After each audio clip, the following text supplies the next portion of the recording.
de los tiempos. Profesor Magdiel Narváez, buenos días, ¿cómo está? Aquí estamos. Qué bueno, qué bueno. Bueno. Un día más, ¿verdad? En el calendario nuestro. Buenos días. Todavía, buenos días. Ya en febrero y todavía con frío en la mañana. Sí, bien bueno. Allá en la finca.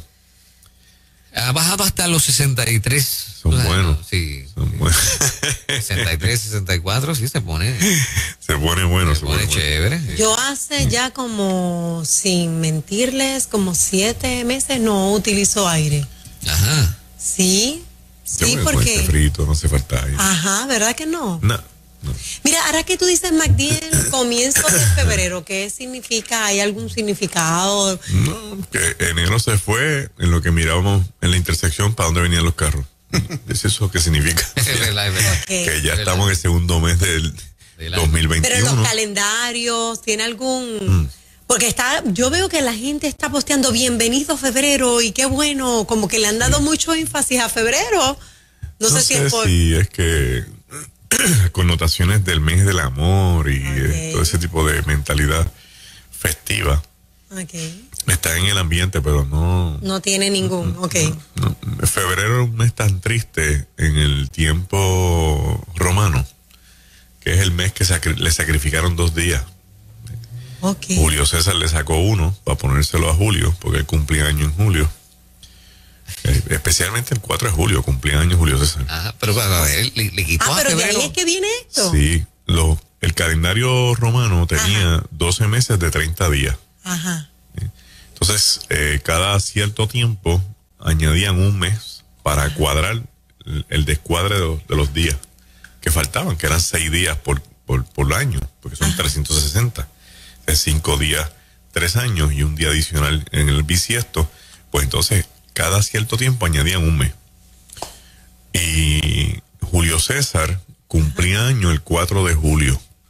Y como él se montó para traer el elemento del imperio, y de ahí en adelante es que sale el imperio romano, pues él decidió que como él era tan grande y era casi Dios y después pensó que era Dios, le añadió a julio un día para que el 4 de julio no fuera un día común y corriente, fuera un día festivo de adoración. Entonces se lo quitó a febrero y ahí febrero se quedó con 29. Pero después que asesinan a Julio César, se monta en el trono Augusto, que es sobrino de él, conocido como Octavio. Octavio es su nombre real. Y Augusto nació en agosto. De ahí que viene Augusto. Entonces Augusto dijo que él era más grande que él, su tío. Así que fue y le quita otro día a febrero y se lo añade a agosto. Y de ahí en adelante, julio y agosto tenían 31 días. Son los únicos 2 meses en todo el año que tienen 31 días, uno de corrido después de otro. Clasecita de historia esta mañana. A señales de los tiempos. Eso se llaman actitudes megalomaníacas.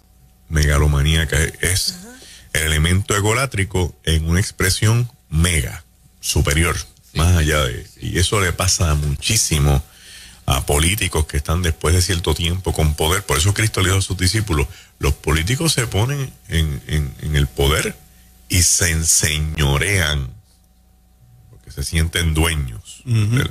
Bueno, pues después de esta introducción de la mañana de hoy, volvemos con el tema de el arrebatamiento, / doctrina, / traslado.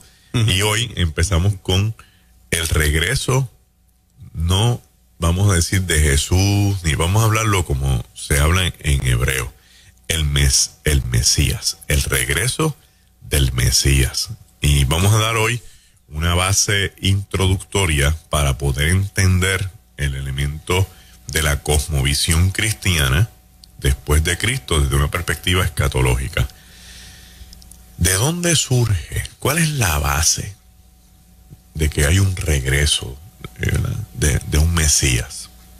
Pues la base original no es cristiana, la base original es judía. Lo que pasa es que en la base original del cristianismo hay unas fuentes judías esenciales porque el Mesías cristiano viene del judaísmo. Esa es la situación. Entonces, por eso hablamos de la religión judeocristiana. Pero no es que vamos a practicar lo que practica el judaísmo.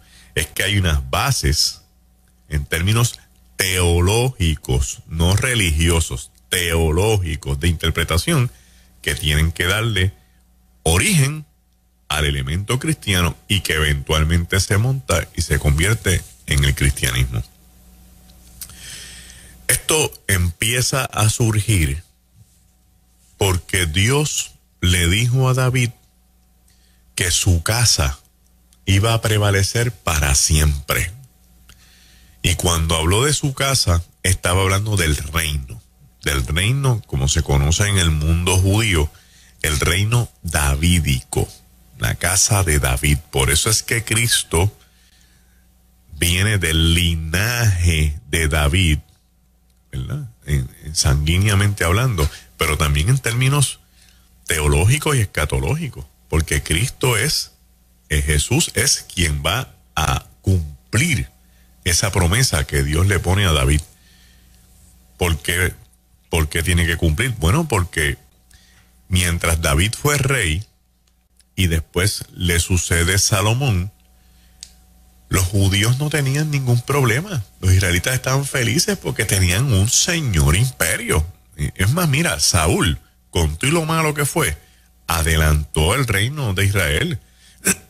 Lo que pasa es, que David lo expande casi 3 veces lo que Saúl hizo. Y después Salomón lo llevó más allá de las fronteras de lo que hoy es Israel. Para que tengamos una idea de la expansión del reino davídico en las manos de Salomón. Salomón, en vez de pelear con los ejércitos, se casaba con las hijas de los reyes. Ellos se convertían en yernos y suegros. Y como hay relación, tú no me puedes atacar. No puedes atacar. Pero entonces todos los terrenos disponibles, él los conquistó. El reino de Israel, bajo las manos de Salomón, llegó hasta lo que es hoy Jordania, o sea, pasando el Jordán. Hoy Israel está al lado del Jordán. En el tiempo de Salomón, va al otro lado de la cerca. Hacia arriba, lo que es hoy el Líbano y Siria, eso le pertenecía a Israel con Salomón. Enorme. Por eso es que él trae los cedros del Líbano para construir el templo. Hacia el sur, él tenía las colindancias con Egipto.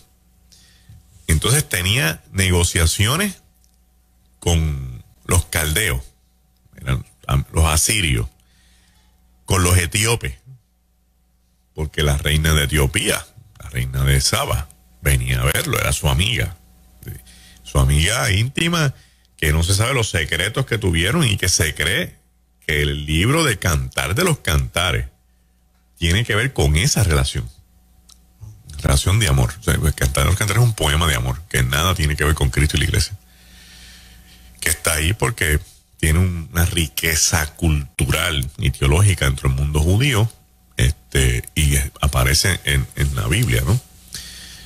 Y después de Salomón empiezan a decaer los sucesores en términos de la relación con Dios. Y tú puedes leer, porque me gusta, ¿verdad? Cuando aquí en la emisora digo, no, porque vamos a citar la Biblia, es que hay que hacerlo, es que es una cosa que no tiene sentido si no se hace. Dice, y fulano de tal, vamos por un ejemplo, Jeroboam, no siguió los pasos de su padre y le dio la espalda a Dios. Cuando el texto te dice eso, te está diciendo de un rey o que hizo lo malo frente a los ojos de Dios, que simplemente decidió coger el poder en sus manos y decirle a Dios, yo creo que tú tienes que meter en esto, y se acabó, y el reino empieza a decaer. Ya con Salomón hubo problemas por las cuestiones de los impuestos, porque al no haber guerras, el imperio empieza a tener deficiencias económicas, porque las guerras son las que mantienen el imperio. Las conquistas, las riquezas, los terrenos. Entonces, hay que poner contribuciones para pagarle a todos los que se le debe. Ya hay un hecho gigantesco. El imperio cae, empiezan las sucesiones a debilitarse en su relación espiritual y llegamos hasta un momento cumbre. Los asirios invaden, el reino se divide en dos, en el reino del norte con 10 tribus, el reino del sur con 2 tribus. El reino del norte llamado Israel, su capital Samaria, el reino del sur llamado Reino de Judá, su capital Jerusalén. Y el reino del norte sucumbe en el año 722 a.C. ante el imperio asirio.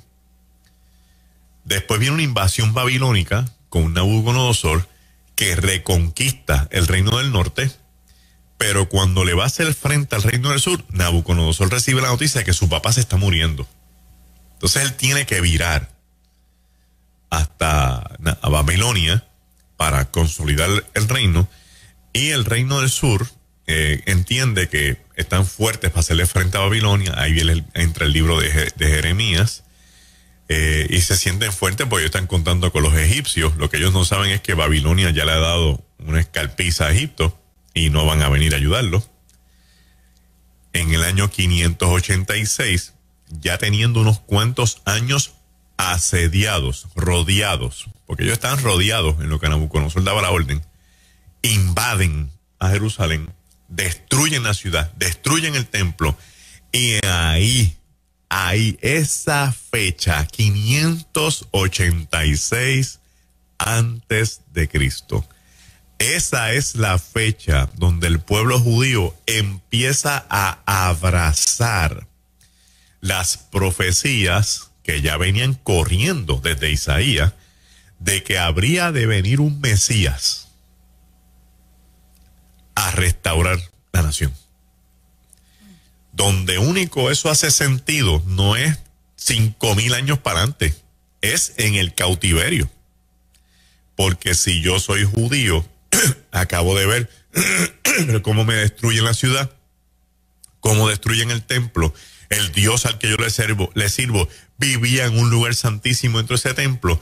A esta gente lo que tienen son unos dioses paganos. Me acaban de barrer con todo lo que tienen. El Dios mío parece que se fue, se mudó, no está aquí. Pues alguna razón hay para esto, pero entonces yo lo único que me queda allá en el cautiverio babilónico es abrazarme a una profecía que dice que vendrá un Mesías. Cuando la situación se pone más intensa, entonces cambian de una mentalidad profética de juicio a una mentalidad profética apocalipsista. ¿Cuál es la diferencia? Que la profecía de destrucción por juicio es momentánea, es aquí y ahora. Dios va a aparecer y le va a caer encima a Nabucodonosor y nos va a liberar, y todo el mundo va a saber que Dios es Dios. Eso es aquí y ahora. Pero la apocalipsista va más allá y dice, no, Dios va a destruir a medio mundo y nos va a restaurar, y nosotros vamos a ver nuestras generaciones vivas en el reino de Israel y volviendo al esplendor davídico, porque trasciende los tiempos. ¿Sí? Entonces, desde ahí, ya las profecías estaban, pero desde ahí empieza a cobrar fuerza, porque una profecía no tiene sentido si no hay un pueblo que la abrace. ¿Cuántas profecías podremos saber nosotros desconocidas? Pues no tiene ningún sentido porque yo no la conozco. Solo tiene sentido cuando yo la conozca, y después de yo conocerla, yo le tengo que dar un valor en el contexto en el que yo vivo. Si yo no le doy un valor en el contexto que yo vivo, no tiene sentido. ¿Por qué Nínive se arrepintió? Porque la profecía que le llevó Jonás la escucharon, le dieron un valor en su contexto y dijeron, vamos a arrepentirnos. Vamos a ayunar, Dios nos va a destruir. Si no pasa eso, la profecía no tiene sentido. Por eso es que a veces mucha gente obvia el elemento de la intensidad con la que Dios trae una profecía. Porque es que Él quiere no solo que le escuchen, que le den el valor contextual que tiene. Una profecía no puede ser algo al garete, o sea, que se diga y que pues cuando se cumpla, ahí está, ¿viste? Dios lo dijo. No, eso no es así. Eso no es así. Eso es suerte. Eso es carambola. Yo estar asociando eventos que ocurren con supuesta profecía. Eso no pasa así en el texto bíblico. Tiene que ir al centavo, a la realidad, y la palabra clave, trascendental del pueblo que recibe la profecía, al punto que cuando los judíos empezaron a resucitar las profecías del resurgimiento de la nación y del resurgimiento del Mesías, que son las dos profecías más importantes en todos los libros proféticos del Antiguo Testamento, resurgimiento de la nación y resurgimiento del Mesías, el pueblo se gozó de tal forma que escribieron salmos de la alegría que tenían, aunque ellos no lo fueran a vivir. Y regresarán cantando los hijos de Israel a Sión. Los que escribieron eso no llegaron. ¿Y por qué escribieron eso? Porque sus hijos iban a llegar.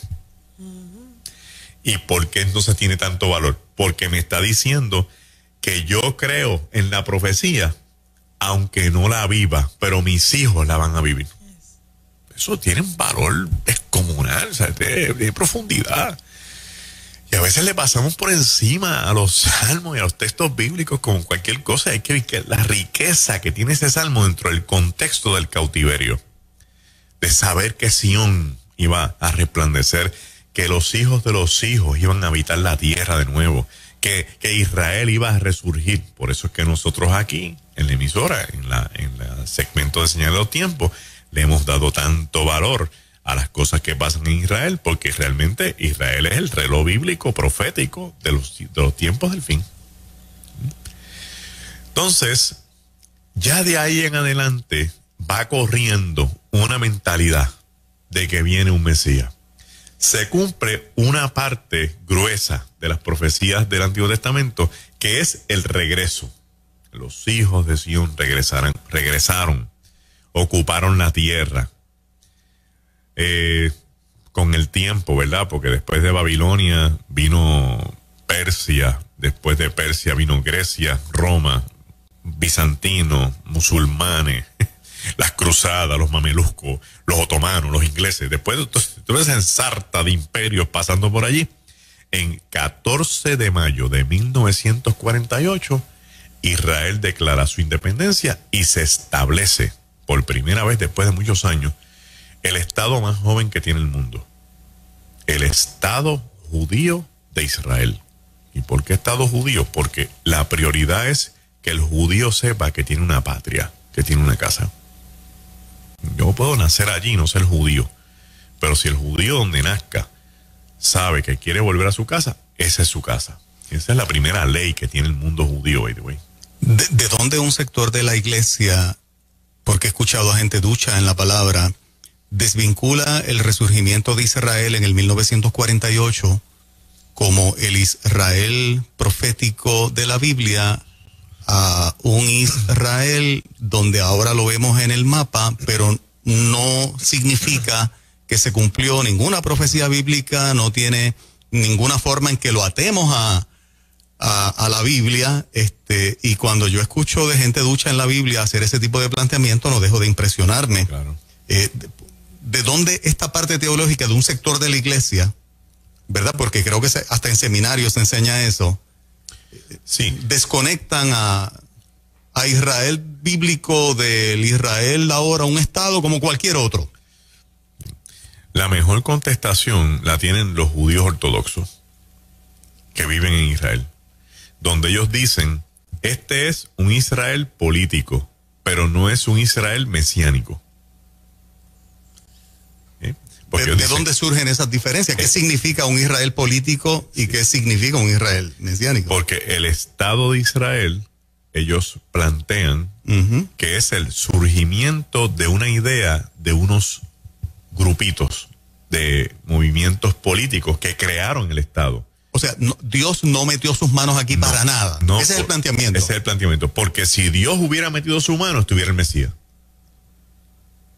Paralelo, al mismo tiempo. Al mismo tiempo, porque el texto se interpreta de que el resurgimiento del verdadero Israel solamente se dará cuando el Mesías aparezca. Como el Mesías no ha aparecido, este Israel no es Israel bíblico. El Israel verdadero, el planteamiento es, lo funda Jesucristo mismo. Punto. Cuando llegue como Mesías, y para ellos no ha llegado. Claro, pero tenemos entonces ahora otro movimiento dentro de los judíos ortodoxos que te dice, bueno,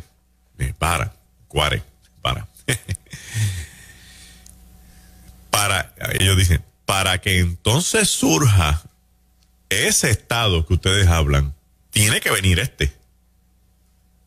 Porque entonces ellos dicen, bueno, entonces el estado que va a resurgir, el Israel bíblico que va a resurgir del Mesías, se tiene que dar en el fundamento del estado político que existe ahora. Y hay profecías que prueban de que iba a ser estado otra vez, como las de Isaías, ¿verdad? Que claro, la tierra va a reverdecer, yo los voy a reunir de todas las partes del mundo, etcétera. El resurgimiento de que el desierto florecerá, que Jerusalén volvería a ser la capital, resucitaron el idioma, la moneda. ¿Para cuándo lo van a dar? Cuando venga Cristo y pase todo eso. Cuando venga Cristo va a pasar otra cosa. Tiene que darse esto que estamos viendo para que se pueda dar lo otro. ¿Por qué? Porque si no se da esto, no hay una alerta al mundo cristiano de que Dios sigue haciendo cosas.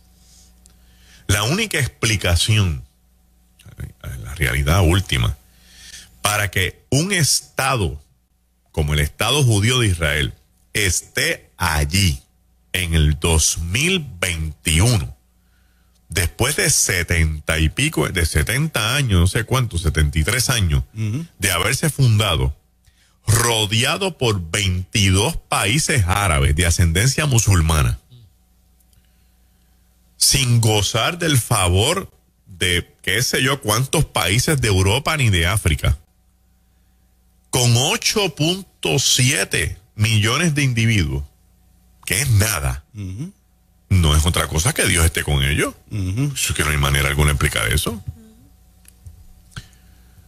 Digo, es que yo no lo puedo mirar de otra forma. Habrá algunos que digan, no, pero Israel tiene armas nucleares, pero es reciente. Cuando arrancaron eran 2 o 3 gatos con un riflecito viejo y los países árabes armados hasta los dientes. Y eran muchos. O sea, las primeras guerras de Israel era imposible ganarlas si Dios no está con ellos. Sí, lo que pasa es que para entender esto hace falta la Biblia, pero aparte de la Biblia, coger un curso sobre la situación bélica, el desarrollo bélico del Estado de Israel. O sea que son 4 países que se ponen de acuerdo a la vez para atacar a un país y ellos casi sin recursos le dan de pasta y queso a los 4 países. Y conquistan más terreno que después se los devuelven. Y cógete eso para ti. Cógete. Lo que pasa también es que hay un espíritu de negación. Digo, estoy respetando a la gente que tiene esa autoridad, pero en términos de pueblo, ¿verdad? Claro. De reconocer este elemento de que Israel es un pueblo escogido, pero es por una mala interpretación. Es porque piensan que al decir que es un pueblo escogido, tienen todas las de ganar, son superiores, se van a salvar como quiera. Eso no es lo que quiere decir que esto es un pueblo escogido. Eso no es. Y el que se esté creyendo eso hoy día en el Evangelio está mirando para donde no es. Israel, Dios lo escogió para que de ellos naciera el Salvador del mundo. Porque si usted lo mantiene en una línea exclusiva, está diciendo que hay 2 pueblos en el mundo que se van a salvar, Israel y la iglesia. Y eso no es lo que dice el apóstol Pablo. El apóstol Pablo dice que de Dios de 2 pueblos hizo uno. Está diciendo de los judíos que creyeron en Jesús como su Mesías y de los creyentes gentiles que creyeron en Cristo como su Salvador. Y de esos 2 pueblos hizo la iglesia.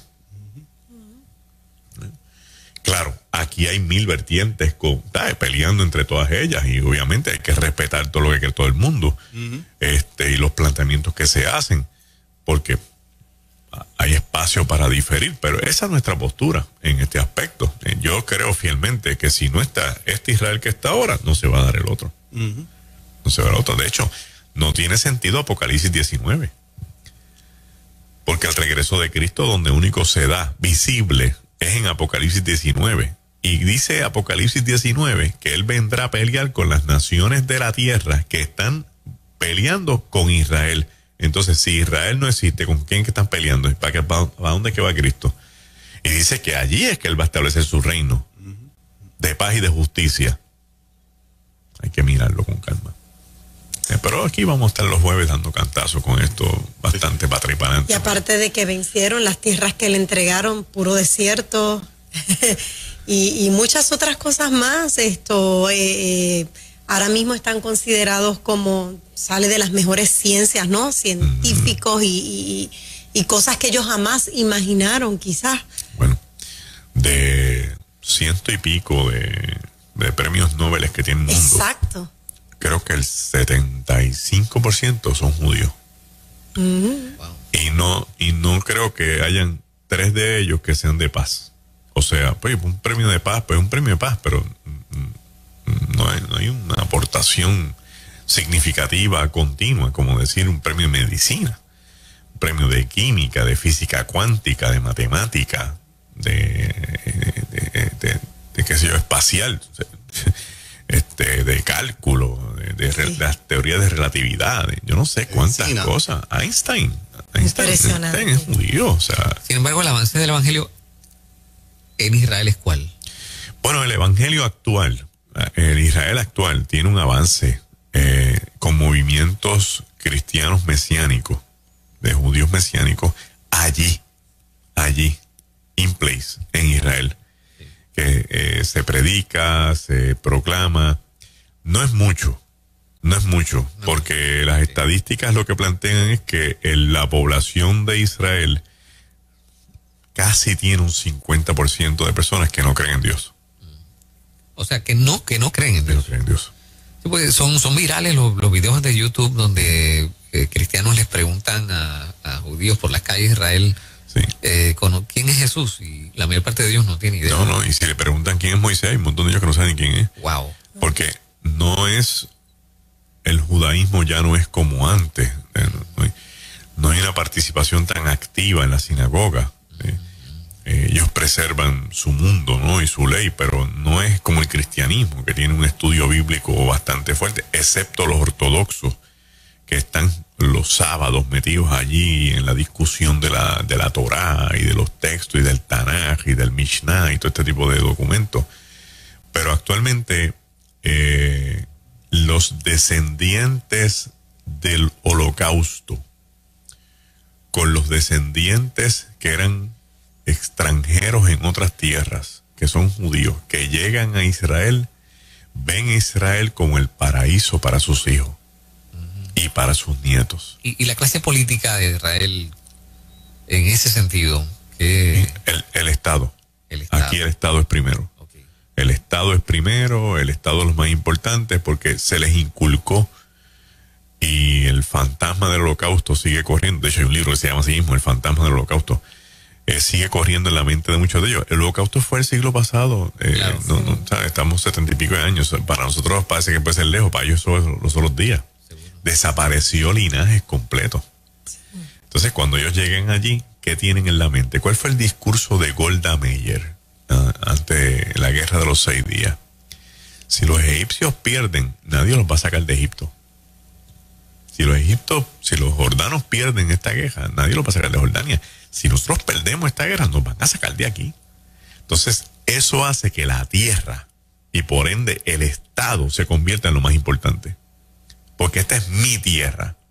Y eso hace del soldado israelita uno de los mejores soldados del mundo.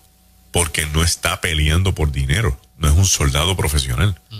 Es un soldado emocional. Es un soldado que tiene una carga. Esta es la tierra de mis padres. Esta es la tierra de mis abuelos. Esta es la tierra de mis ancestros. Eso viene en el DNA de esa gente. Lindo. ¿Entiendes? ¿Y a qué se le atribuye ese crecimiento tan violento, si puedo utilizar esa palabra? Porque eran considerados menos que la nada. En un momento dado leí esa frase y me impactó, y entonces de repente las tierras producen, salen de los mejores científicos, como hablábamos. ¿A qué se atribuye? Cuando tú tienes un país que tiene un pedacito de tierra, pero está compuesto de individuos que vienen de tantos sitios, que tienen judíos franceses, judíos rusos, judíos argentinos, mexicanos, colombianos, judíos americanos, judíos de aquí. Toda esa gente trae la sapiencia de todos esos países. Y al llegar a la tierra, se coordinan para que lo mejor que ellos puedan aportar, lo aporten en ese pedacito. Por lo tanto, lo logran. Ese pedacito va a producir muchísimo. Entonces, empiezan a descubrir de forma científica cómo usar la tierra para el mejor beneficio. Se dieron cuenta que el terreno desértico con el agua de sal, con otros elementos que ellos combinan, puede producir los dátiles más dulces de la zona. Wow. Increíble. Entonces, pusieron palmeras de dátiles. Entonces, no voy a cambiar el desierto. Lo que voy a hacer es que usarlo a mi beneficio. Se dieron cuenta que matas para sobrevivir no necesitan cantidades de agua exageradas, sino el agua necesaria. Así que montaron un sistema de riego único en el mundo, donde tú ves una hilera, una hectárea completa de matitas todas sembradas, el surco, y ves las mangas de matita en matita, y por ahí va las gotitas de agua, el medicamento, los abonos, lo que sea, el necesario, los cubren, y de allí, tomate, melocotones, aguacate, van a otros países, tienen intercambios agrícolas, se llevan semillas, las llevan allá, hacen trabajos genéticos, entonces un árbol que te da 60 tomates en yo no sé cuánto tiempo, te va a dar 180 tomates en menos tiempo. Pues alteraciones genéticas, sin llegar al GMO, que hace daño, ¿verdad? Entonces le sacan más leche a las vacas. Tienen que ir, porque no hay forma de explicarlo. O sea, tienen que o ver los videos o documentarse, porque eso es otra cosa. Son el tercer país de mayor producción agrícola en el mundo. Ese pedacito de tierra. Eso lo que quiere decir es que de lo que producen, le dan a todo el mundo su tierra, y de lo que sobra logran exportar para el mundo. Entonces hacen intercambio, pues ellos no producen petróleo, pero entonces le intercambian a Colombia carbón, le compran otro gas natural, ¿sí? Las construcciones se obliga a la gente a tener placas solares, calentadores de agua, cisternas de agua. Entonces la economía se robustece porque tiene un pueblo obediente que quiere preservar su tierra. No hay forma de que... Están estableciendo prácticamente un segundo Silicon Valley. O sea, las principales compañías de tecnología del mundo están ubicándose en Israel. O sea, o por lo menos un branch en Israel. Un branch grande. En Haifa. Y va a las millas, eso. En Haifa. Todas las compañías de tecnología, de alta tecnología en el mundo, tienen un branch, como dice Juan Carlos, en Haifa. Y aportan lo que se llama un dinero a un fondo total de la universidad. ¿Para qué es ese fondo total? Para investigación. El individuo hace una investigación, entonces se la dan a esta high-tech company, y esta compañía dice, pues yo te voy a comprar, véndeme eso, y te doy 10 millones de pesos, y tú me acabas de dar cómo es que se produce el voicemail que se produjo en Israel. El sistema Waze de mapas por satélite es judío. Ahora mismo, Magdiel, confírmame si el antisemitismo está en su peor momento en el mundo, donde los judíos en cualquier país del mundo que estén, los están persiguiendo. Sí. Y están regresando a Israel porque cada vez el ambiente es peor. En las universidades de Estados Unidos no se publica, pero en las universidades de Estados Unidos el sentimiento antisemita, anti-Israel, a los estudiantes es de tal nivel que el movimiento BDS, por ejemplo, o sea, había una profecía que Dios los recogería de todos los confines de la tierra, pero si no hay este sentimiento antisemita, no quieren regresar a Israel. O sea, no digo que Dios provoca a que te persigan en los demás países, simplemente hay cosas que convergen y se da. Ahora mismo es así. Eso está pasando. Hay un resurgir, sí, en ese sentimiento que viene como consecuencia de un mundo que ha colapsado ante las instituciones básicas sociales, de un mundo que ha ido abandonando los valores tradicionales para los supuestos nuevos valores del cambio social, y a consecuencia aquello que representaba o que representa todavía algo con un elemento de fundamentalismo se ataca. Y entonces ahí está Israel, en especial los ortodoxos. Los ataques son significativos, violentos, se les echa la culpa de tener manipulaciones en el mundo económico, de alterar las estructuras políticas de los países. Uh-huh. Y entonces cuando esa inyección se mete en los sentimientos de rebeldía y las mentalidades anárquicas que estamos viviendo de corte de extrema izquierda, obviamente pues hay una respuesta que no es la que se quiere, pero cómo tú controlas la masa. La controlas. Tú sales por ahí un cartelón, vamos a echar los judíos fuera de Puerto Rico, vas a tener un par de miles de personas que te van a seguir, porque ya estamos en ese nivel, a nivel de mundo. Y obviamente has dicho algo importante. La gente piensa que Dios se pasa manipulando la historia. Una cosa es que Dios conozca la historia de la humanidad, otra cosa es que Dios la manipula. Y como Dios conoce la historia de la humanidad, puede predecir cuáles son los movimientos que van a ocurrir. Eso uno lo ve en el libro de Daniel. O sea, Dios le revela a Daniel 400 años de historia para adelante, o sea, desde la situación de la caída de los imperios babilónicos y persas, con el resurgimiento del imperio griego y eventualmente el romano. ¿Y por qué Dios hace eso? Porque Dios conoce la historia, Dios sabe lo que viene de camino, pero también plantea el resurgimiento del reino que va a prevalecer para siempre. Entonces cuando dice, y surgirá un reino que prevalecerá para siempre y que nunca va a caer, tú dices, ¿quién es ese reino? Pues no es el reino que plantea Jesucristo, el reino de los cielos. No hay otro que prevalece para siempre. Entonces cuando tú tienes esta mentalidad de este Dios que tiene este conocimiento sobre la historia, tú debes estar en paz. Porque el Dios que conoce la historia sabe cómo te va a proteger. Y lo que te está anticipando son los movimientos que vienen de camino a consecuencia de cómo la historia se va a ir desarrollando. Si de momento este sentimiento antisemítico empieza a resurgir, pues debería ser el movimiento que empuje a muchos judíos a irse a vivir a Israel para entonces en su país estar seguros. Esa parte de que van a ser recogidos de diferentes partes, lo que estás mencionando, lo que mencionó Juan, ¿es específicamente por la persecución? No estamos estableciendo que es específicamente de eso. Lo que estamos estableciendo es que este movimiento pudiera ser la razón por la cual esa profecía se cumpla. Okay.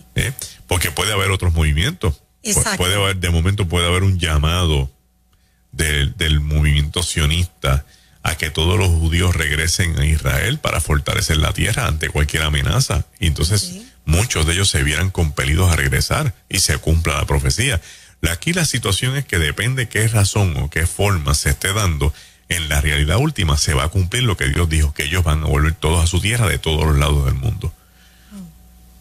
Ahora mismo hay un movimiento migratorio para Israel gigantesco. O sea, la comunidad judía francesa que hay en la región de Netanya es gigantesca. Es gigantesca. La migración de judíos rusos a Israel es al punto que tienen un canal ruso, porque ellos dominan más el ruso que el hebreo. Y tienen supermercados y venden costillas y chuletas y cosas, porque ellos están acostumbrados a comer eso en el norte. Los judíos etíopes, que también están llegando, los judíos de Centro y Sudamérica.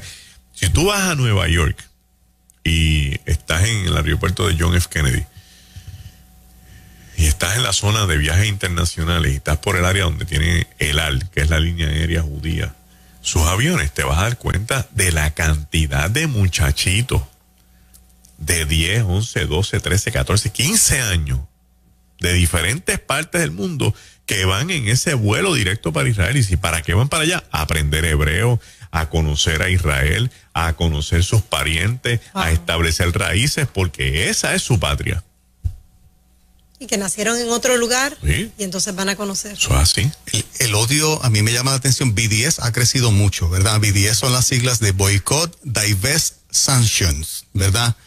Si tú eres judía y tienes un negocio y nadie lo sabe, y tu negocio, la comunidad lo apoya tremendamente. BDS se dedica a decir, Moray Moyola es judía, muchos de los productos que te vende son de allí, y este es el país que mata a los niños palestinos.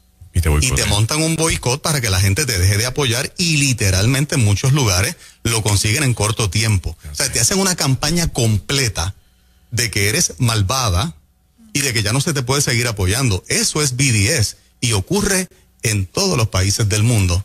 El mero hecho de ser judío es un pecado mortal y no puede ser un ser humano. Ahí es que está la hipocresía del mundo, ¿verdad? Apoyemos al otro, respaldemos al otro, apoyemos los derechos de todo el mundo, seamos inclusivos, menos con los judíos.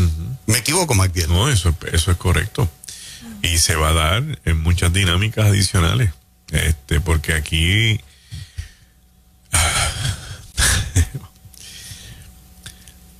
donde nosotros nos encontramos ahora mismo en términos de la historia de la humanidad es en crear anarquía social. Punto. Nada va a ser igual. No tiene que ver nada con las mascarillas. Que nada va a ser igual, punto. Nada va a ser igual. No va a haber tal cosa como respeto por razón de color, de raza. O sea, va a haber un discurso corriendo. Tienes que respetar la igualdad, aquí y lo otro. Pero por debajo hay otro discurso diciendo, no, es que tú no eres igual que yo. Te voy a poner un ejemplo. Discurso de igualdad. Los hombres y las mujeres son iguales. Y aquí los sexos son todos iguales. Pero vamos a celebrar la vicepresidencia de Estados Unidos porque es la primera mujer negra. Tienes que definirte. ¿No somos iguales o somos iguales? De eso es que estoy hablando. No tengo nada en contra de nadie. Simplemente es que tenemos dos discursos corriendo. Paralelos. Que se contradicen en muchos sitios, que la gente los está apoyando, que los están aplaudiendo y no saben lo que están respaldando.